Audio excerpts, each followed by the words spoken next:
अस्सलाम वालेकुम, मैं हूं दिल इम्तियाज़ और आप देख रहे हैं तख्ती ऑनलाइन। आज मैं आपको मिलाने जा रहा हूं मार्क रोबर से। मार्क रोबर को शायद आप जानते हों क्योंकि ये एक बहुत बड़े यूट्यूबर हैं, अमेरिकन इंजीनियर हैं और उसके साथ साथ अपने यूट्यूब चैनल पर बहुत सी इन्वेंशन के बारे में, इंजीनियरिंग के बारे में बताते हैं। बहुत से सब्सक्राइबर हैं और मुख्तलिफ़ किस्म के एक्सपेरिमेंट ये करते रहते हैं। तो उन्होंने सोचा कि क्यों ना एक एक्सपेरिमेंट किया जाए। इन्होंने 2017 में एक गेम चैलेंज बनाया। वो गेम चैलेंज मैं आपको यहाँ पर दिखा रहा हूँ, जहाँ पर एक गाड़ी है और उस गाड़ी को अपने एंड तक लेके जाना है। उसके साथ आपको छोटे छोटे प्रोग्रामिंग ब्लॉक्स दिए गए। उन ब्लॉक्स की मदद से आपने उस गाड़ी को आगे पीछे ऊपर नीचे मूव करवाना है और इस गेम को खेलना है। गेम बहुत सिंपल थी। इन्होंने लॉन्च की, लोगों ने खेलना शुरू कर दिया क्योंकि मकबूलियत तो इनकी बहुत थी, मिलियंस में इनके सब्सक्राइबर्स हैं। 50,000 सब्सक्राइबर्स ने इस छोटे से प्रोजेक्ट में पार्टिसिपेट किया। उन्होंने इस गेम को खेला। इस गेम के 200 पॉइंट हैं। आपको यहाँ पे बटन नज़र आ रहा है जो कि रन का है और उसके साथ साथ इसको खेलना है कैसे, वो भी यहाँ पे बताया गया। लेकिन इन्होंने अपनी गेम में 2 वर्जन रखे। पहला वर्जन था कि 200 पॉइंट्स तो आपको दे दिए गए हैं, लेकिन जब आप गेम खेलेंगे और गेम खेलते खेलते आपकी गाड़ी वहाँ पर नहीं पहुँचती जो कि एंड है, तो एक स्क्रीन सामने आएगी और उस स्क्रीन पे लिखा होगा कि आप दोबारा ट्राई कीजिए, कोशिश कीजिए।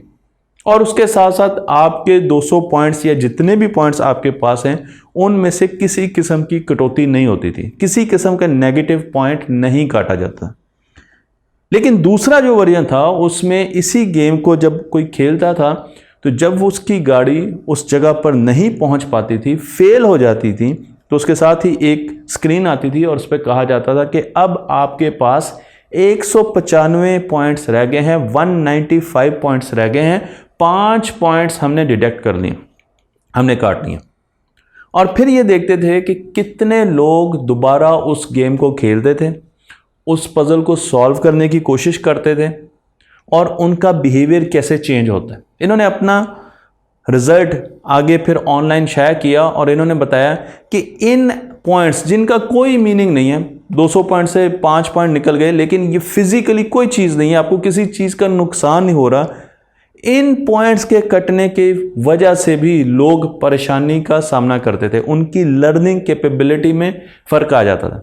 तो जिन लोगों को उस गेम में रखा गया जहां पर ये पॉइंट कटते थे, तो उन्होंने बहुत कम उस गेम को दोबारा खेला और उस पजल को सॉल्व करने की कोशिश की। यानी एक किस्म के वो डिस्करेज हो गए। आप यहाँ पे देख रहे हैं कि मैक्सिमम उन्होंने 5 ट्राइज किए और 52% उनकी लर्निंग हुई। लेकिन जिन लोगों का कोई पॉइंट नहीं काटा गया तो उन्होंने इस गेम को ज़्यादा खेलने की कोशिश की। उन्होंने एवरेज 12 मरतबा इस गेम को खेलने की कोशिश की और 68% उनका सक्सेस रेट था। मैं आपको यहाँ पर उनके ग्राफ दिखा रहा हूँ, तो आप देख सकते हैं कि 16%, 16% ज़्यादा सक्सेस भी है और ज़्यादा लर्निंग भी है। हम जब भी अपने बच्चों को चलता हुआ देखते हैं, जब एक बच्चा चलने की कोशिश करता है तो हमारा रवैया बच्चे की तरफ कैसे होता है? बच्चा आहिस्ता आहिस्ता एकदम चलना शुरू किया तो हम जल्दी से उसकी तरफ हाथ फैला देते हैं कि वो हमारी तरफ आए, और अगर वो गिर जाता है तो हम कहते हैं शाबाश शाबाश, उठो, वेल डन, वेरी गुड, और उसे हम बकअप करते हैं कि वो उठे, दोबारा कोशिश करे। हमारे जहन में ये नहीं आता कि ये फेल हो गया है, ये नीचे गिर गया है, अब इसे ज़रूरत नहीं है दोबारा उठने की, इसको कोई सज़ा दी जाए। लेकिन जब हम अपनी लर्निंग के मोड में जाते हैं तो हम छोटी सी गलती पर सज़ा देने की कोशिश करते हैं। अब वो बच्चा खड़ा होता है, ऐसा था, पहले उसने 1 कदम चला, अब वो 4 कदम चलता है, वो आगे से आगे बढ़ता जा रहा है क्योंकि उसको फेलियर का डर नहीं है। फेलियर पर उसको किसी किस्म की पनिशमेंट नहीं दी जाती, इसलिए वो चलना शुरू कर देता है। तो जब आप फेलियर पर पनिशमेंट देना शुरू कर देते हैं, जब फियर ऑफ फेलियर आप बच्चों के जहन में डालना शुरू कर देते हैं, तो ये स्टडी हमें ये बताती है कि उनकी सक्सेस रेट में कमी आती है, वो कम कामयाब होते हैं। हमने पाकिस्तान की पहली एजुकेशनल 3D गेम बनाई है जो कि आपको और आपके बच्चों को स्पेस में लेकर जाएगी। इस गेम में हम आपको दिखाएंगे चांद का स्ट्रक्चर, चांद की आबो हवा, और जितनी चीज़ें इस गेम में दिखाई जाएंगी वो साइंटिफिकली, साइंसी तौर पर तहकीक के बाद दिखाई जाएंगी। यहां पर आपको चांद का एक म्यूजियम भी दिखाया जाएगा जो कि आपके बच्चों को हैरान कर देगा। हमने ये गेम पाकिस्तान के लिए बनाई है, अपने बच्चों के लिए बनाई है, ताकि आने वाले 20 सालों के बाद हम भी स्पेस टेक्नोलॉजी में एक नाम रखें, पाकिस्तान जिंदाबाद। मैं आपको एक गेम की एग्जांपल देता हूं, क्योंकि इस पूरे प्रोसेस को कहा जाता है कि ये मारियो इफेक्ट है, सुपर मारियो इफेक्ट है, क्योंकि ये एक गेम से मुशाबहत रखता है जिस गेम का नाम है सुपर मारियो, जो कि एक प्लम्बर की गेम है जिसने एक शहजादी को आज़ाद कराना है। मैंने गोया ये गेम खेली नहीं है, लेकिन मैं इसके बारे में सिर्फ इतना जानता हूँ जितना कि इस रिसर्च में बताया गया है। अब ये प्लम्बर मारियो उस शहजादी की तरफ जाता है, लेकिन बीच में बहुत सी रुकावटें हैं, उन रुकावटों को अबूर करता है, बीच में मर भी जाता है। तो जब बच्चा एक गेम खेल रहा है और वो देखता है कि ये किसी पिट में गिर गया, किसी सुराख में गिर गया, खाई में गिर गया, तो वो उस सुराख को याद रखता है, क्योंकि यहाँ पर उसके नंबर नहीं काटे जाते। गेम्स में उसे कहा जाता है कि आप दोबारा ट्राई करें, और वो फियरलेस होके किसी भी डर के बगैर दोबारा ट्राई करता है और फिर आहिस्ता आहिस्ता उन राउंड्स को अबूर करना शुरू कर देता है। तो ये सोचने की बात है कि जब हम वीडियो गेम्स बनाते हैं तो हमारी फिलॉसफी बिल्कुल और होती है। हम फेलियर्स को बुरा नहीं जानते, लेकिन जब हम पढ़ाई की तरफ जाते हैं तो हम फेलियर्स को बुरा जानना शुरू कर देते हैं। चैलेंज देना बच्चों के लिए बहुत ज़रूरी है और उन्हें चैलेंज देना भी चाहिए, लेकिन उसके साथ साथ हमें उन्हें सपोर्ट भी करना चाहिए। मैं आपको लेकर चलता हूँ जेम्स नॉटिंघम की तरफ, जो कि एक बहुत मशहूर टीचर भी हैं, कंसल्टेंट भी हैं, लीडर भी हैं, 11 किताबों के मुसन्निफ हैं, और इन्होंने एक कॉन्सेप्ट दिया जिसे लर्निंग पिट कहा जाता है। मैं आपको यहाँ पर इनकी किताबें दिखा रहा हूँ, आप देख सकते हैं कि इनकी मुख्तलिफ किताबें, चैलेंजिंग लर्निंग है, इनकरेजिंग लर्निंग है, और उसके अलावा भी दूसरी बुक्स हैं जो कि आप ले भी सकते हैं और पढ़ भी सकते हैं। लेकिन जो इनको सबसे ज़्यादा शोहरत मिली वो इनकी लर्निंग पिट की कॉन्सेप्ट से मिली।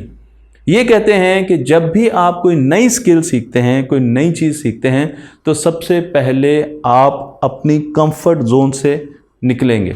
अगर आप अपनी कंफर्ट जोन में हैं तो आपको क्या ज़रूरत है कि आप क्वाड्रेटिक इक्वेशन सीखें, आपको क्या ज़रूरत है कि आप कोई प्रोग्रामिंग लैंग्वेज सीखें, आपको किसी नई स्किल की ज़रूरत नहीं है। तो सबसे पहले क्या होगा, आपको अपना माइंडसेट बदलना पड़ेगा और आपको कंफर्ट जोन से बाहर निकलना पड़ेगा, और उसके बाद आपको एक अटेम्प्ट करनी पड़ेगी उस चीज़ को सॉल्व करने की या उस स्किल को मास्टर करने की, जिसमें आपको कामयाबी कतई नहीं होगी। आप एक गड्ढे में गिरेंगे, आप कंफ्यूज होंगे, आप हेल्पलेस होंगे, आपको ऐसे लगेगा मैं स्टक हो गया हूँ, मेरी कोई मदद नहीं कर रहा। ये चीज़ आपको सहनी पड़ेगी, बर्दाश्त करनी पड़ेगी उस स्किल को हासिल करने के लिए। और फिर एक वक्त आएगा जब आपको आहिस्ता आहिस्ता चीज़ों के बारे में पता लगना शुरू हो जाएगा, जब चीज़ें क्लियर होना शुरू हो जाएंगी। यानी पहले कन्फ्यूजन है और फिर क्लैरिटी है, फिर आपको ऐसे टूल्स मिलने शुरू हो जाएंगे, आप लोगों से बात करेंगे, मशवरे करेंगे, और आप उस पिट से बाहर निकलने की कोशिश करेंगे, यानी कि आप उस स्किल को मास्टर करने की कोशिश करेंगे। बिल्कुल इसी कॉन्सेप्ट के बहुत से चार्ट्स हैं, इनमें से एक मैं आपको दिखा रहा हूँ जिसमें आप कंफर्ट जोन में हैं, फिर आपने करेज जोन में छलांग लगाई, यानी कि आपने कहा कि मुझे साइकिल सीखना है। अब जब आपने साइकिल सीखने के लिए इस पिट में छलांग लगा दी, तो अब शुरू में आप कंफ्यूज होंगे, क्योंकि आपको समझ नहीं आएगा मैंने स्टीयरिंग किस तरह मोड़ना है, मैंने बैलेंस कैसे रखना है, मैंने पाँव को और हाथों को एट अ टाइम कैसे मूवमेंट देनी है। लेकिन फिर प्रैक्टिस करते करते आप लर्निंग जोन में आएंगे, और विद प्रैक्टिस और मुख्तलिफ वीडियोस देख के, यूट्यूब की वीडियोस देख के, दोस्तों से मशवरे करके आप क्लाइम करेंगे और उस लर्निंग पिट से बाहर निकल जाएंगे। हमारी जितनी भी लर्निंग होती है वो हमेशा चैलेंज एक्सेप्ट करने से होती है। तो मैं आपको ये कॉन्सेप्ट इसलिए दे रहा हूँ कि जब बच्चे मुश्किल में आते हैं, जब बच्चे इस लर्निंग पिट में गिरते हैं, तो हम फ़ौरन उनके सेवर बनकर आ जाते हैं और उन्हें निकाल के बाहर हम कहते हैं बच्चों हम बता देते हैं ये क्वेश्चन कैसे है, हम आपको बता देते हैं ये प्रॉब्लम कैसे है, हम साइकिल में आपकी मदद कर देते हैं। लेकिन कुछ जगह ऐसी हैं, बेशतर जगह ऐसी हैं जहां पर आपको बच्चों को चैलेंज लेने देना चाहिए, उन्हें स्ट्रगल करने देना चाहिए, उन्हें फेल होने देना चाहिए। फेल होने पे उनको नेगेटिव मार्क्स ना दें, उनको उसका डर ना दें, लेकिन उनको इनकरेज करें कि वो फेल हों और दोबारा अपनी चीज़ों को सीखें और ख़ुद मेहनत करके आहिस्ता आहिस्ता उस स्किल को ऊपर लाएं। जब एक मरतबा वो स्किल हाईलाइट कर लेंगे, वो उसको अबूर कर लेंगे, तो अब वो प्रैक्टिस कर सकते हैं। अब जितनी प्रैक्टिस करेंगे ये पिट आहिस्ता आहिस्ता भरती जाएगी, और आपको एक वक्त ऐसा लगेगा कि आप सीधा उस पिट को बाईपास कर गए प्रैक्टिस करने की वजह से। लेकिन अगर आपने कोई ट्यूटर रख दिया, कोई हेल्पिंग बॉडी रख दी, आपके टीचर ने आपको वो चैलेंज नहीं लेने दिया और ख़ुद ही जल्दी से क्वेश्चन सॉल्व करवा दिया, खुद ही जल्दी से प्रोग्रामिंग कर दी या आपको फ़ौरन बता दिए कॉन्सेप्ट, तो अब क्या होगा कि आपका ब्रेन उस चैलेंज से नहीं गुजरा, इसलिए आपके ब्रेन के मसल्स नहीं बन सकेंगे।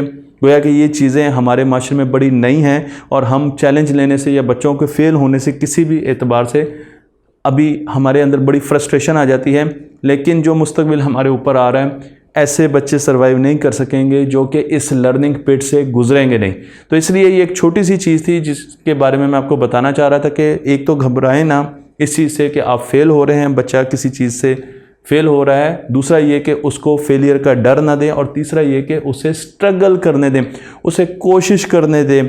जब वो कोशिश करेगा तो वो ज़्यादा सीखेगा, उसके लिए आसानियाँ ना पैदा करें। मुझे उम्मीद है कि ये वीडियो आपको पसंद आई होगी। तख्ती ऑनलाइन को लाइक कीजिए, शेयर कीजिए और इस इल्म को दूसरों तक पहुंचा दीजिए।